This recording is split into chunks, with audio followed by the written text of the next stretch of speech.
In 1350, what we know as the idyllic French countryside was a living hell. For more than 15 years, the people had suffered at the hands of English invaders. Little did they know that this war would last for another 100 years.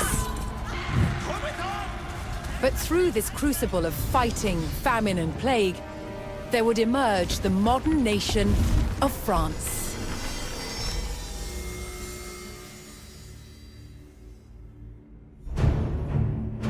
England's King Edward III looked jealously across the English Channel. Wanting France for his own, he had added the fleur-de-lis, the symbol of France, to his own royal standard. This was an all-out declaration of war. And in 1337,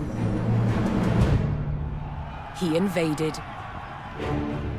But France already had a king, Philippe VI. As the English burned their way across the land, Philippe's army and his legendary knights marched to meet them and came face to face with the English longbow. A simple weapon, but the most devastating the knights had ever faced.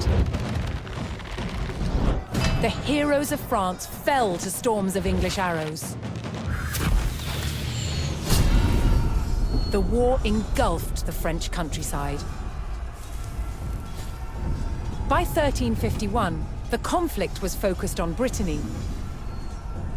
One fight stands out as a spectacular display of chivalry and a symbol of the wider conflict between the two enemy nations.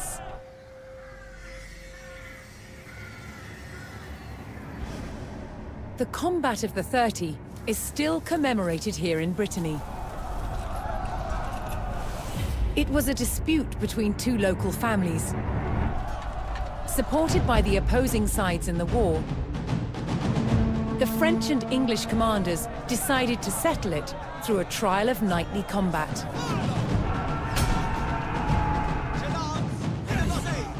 Each side would choose 30 champions to fight on neutral ground. France prepared to defend itself against England's finest.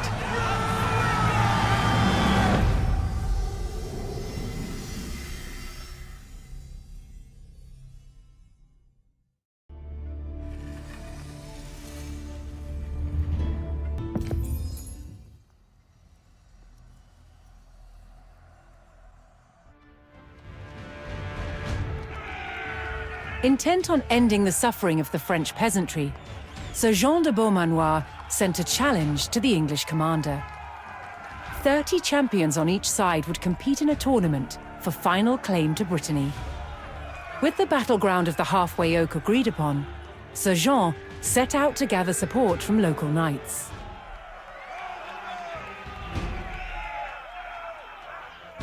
Je suis votre obéi, mon destrier règne. As a knight himself, Sir Jean followed the strict rules of chivalry and was expected to protect the local peasantry and ensure peace.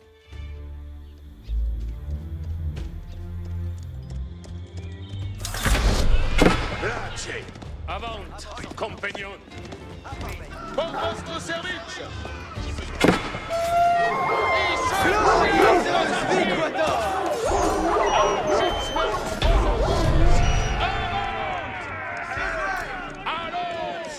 Most medieval tournaments were friendly in nature, held for sport and glory, but the Combat of the 30 was arranged between opponents mired in war. English raids had torn through the countryside of Brittany and brought great hardship to the people.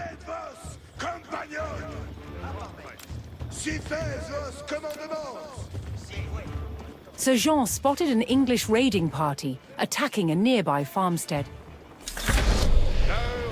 Avertissez votre courage, compagnon.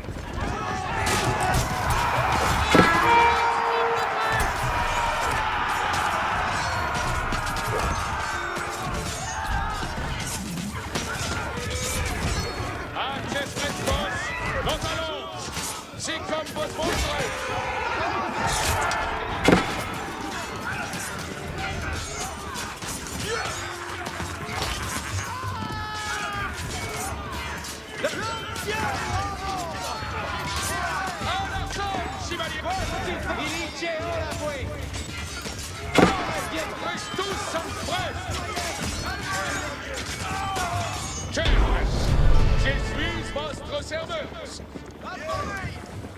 the French knights defeated the English raiders, and Sir Guy de Rochefort joined Sir Jean's party. Incontinent!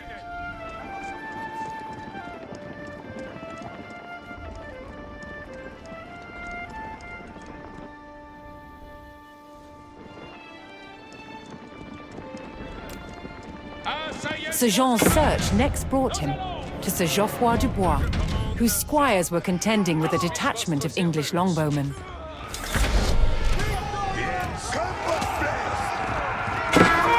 The knights would use the great speed of their war horses to charge the archers and overwhelm them.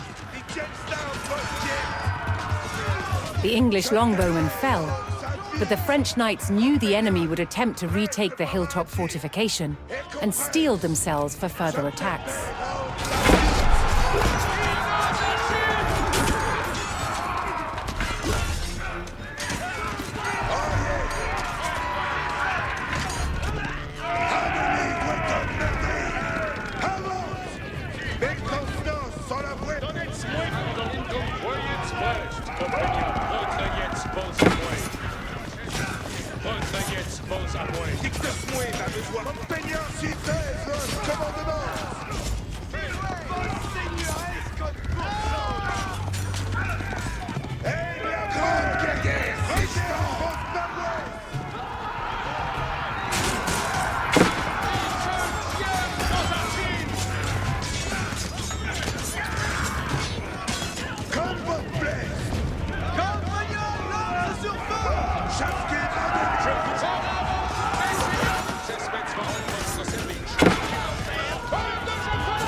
Si comme vos voldrez.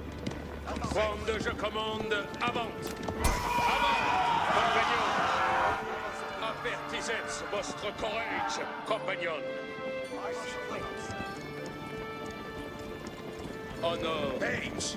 Page si fez vos commandements. Vos oi, donc.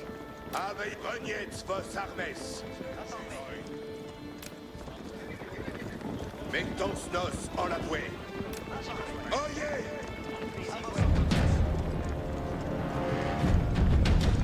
Looking to secure his honor, a young knight held his ground on a bridge in Sir Jean's path.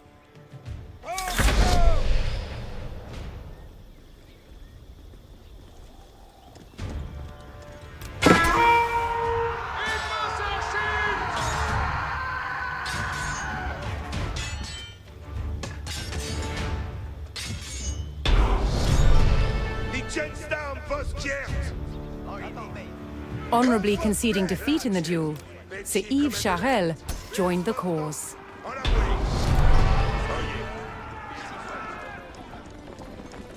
Et comprens. Guardez vos compagnons!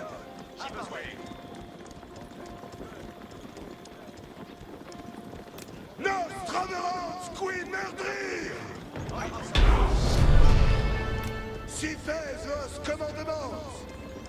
Sir Jean entered the staging area for the tournament, where he prepared to choose which knights would join him in battle.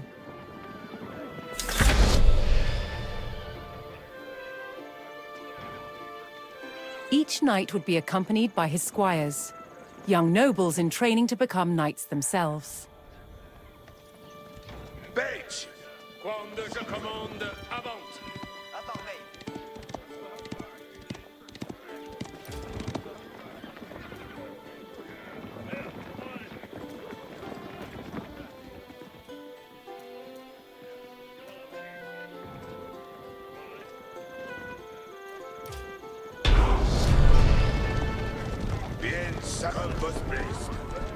Sir Jean had selected his champions.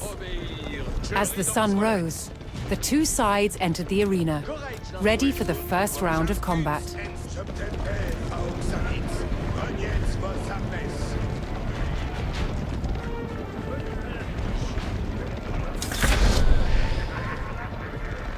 compagnons, lance sur feu.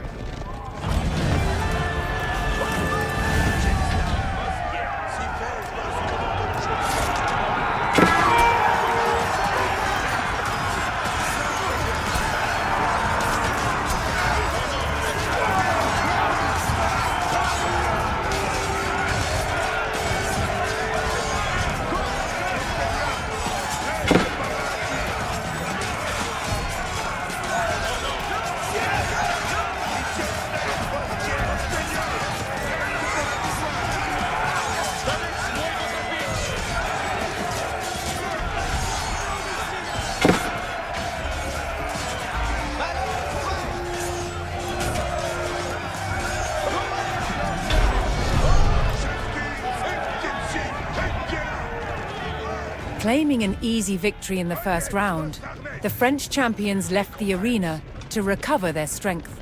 Je préfère compagnons, preste pour la besogne.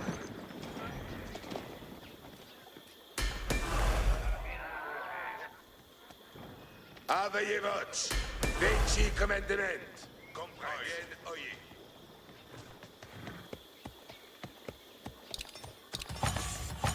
Aveillez votre, Wetz votre donc, en avoué. Un pied ci, un pied là. Refreshed and reinvigorated, the French knights returned to the arena for another round of combat.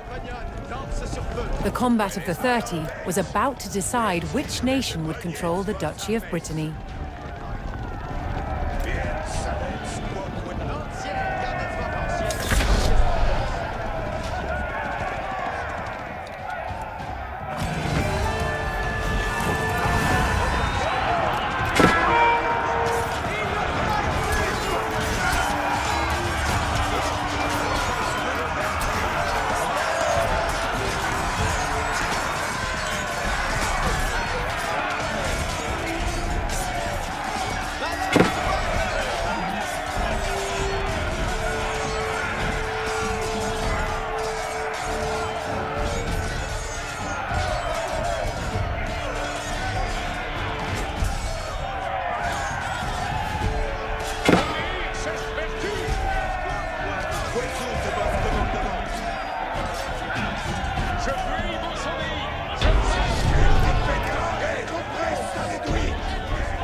Triumphant, Sir Jean de Beaumanoir and his loyal knights claimed victory. The combat of the 30 had decided control of Brittany in favor of the French. Little did the two sides know, this was just the beginning of a bitter war that would outlive them all.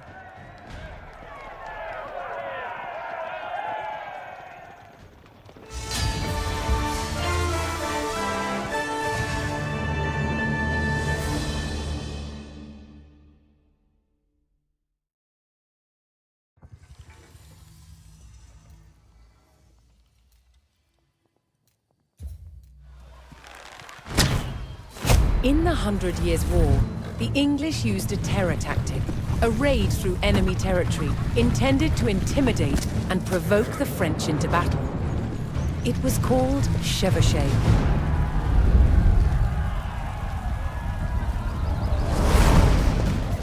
The principal weapon for chevauchée was fire. And one of the ways it was delivered was with incendiary arrows. Challenge with incendiary arrows? Keeping them alight. One type of incendiary arrow was fueled with gunpowder. We've got charcoal, got sulfur, and we've got saltpeter. Saltpeter is the main ingredient. The more oxygen you put into it, the hotter it burns. Of course, when it's on an arrow, when it's being shot, you've got a turbocharged airstream.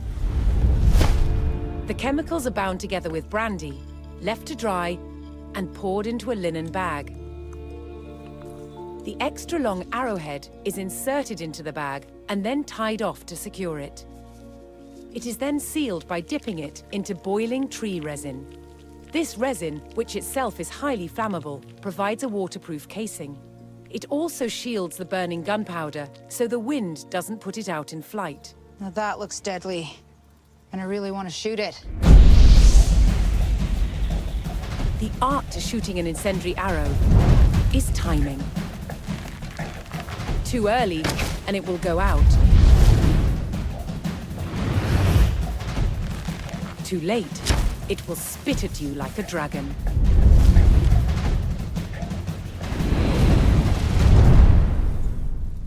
That was just evil. That was great.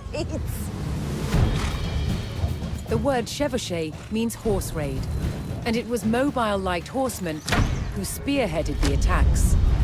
They took gold and silver from the churches, valuables from wealthy citizens, and as much food and drink as they could find from anyone. A chevauché was scorched earth warfare to create discontent amongst the enemy's subjects, perhaps even to get them to turn against their king. An army on campaign needed a decisive battle, and a chevauché was intended to taunt the enemy to come out and fight.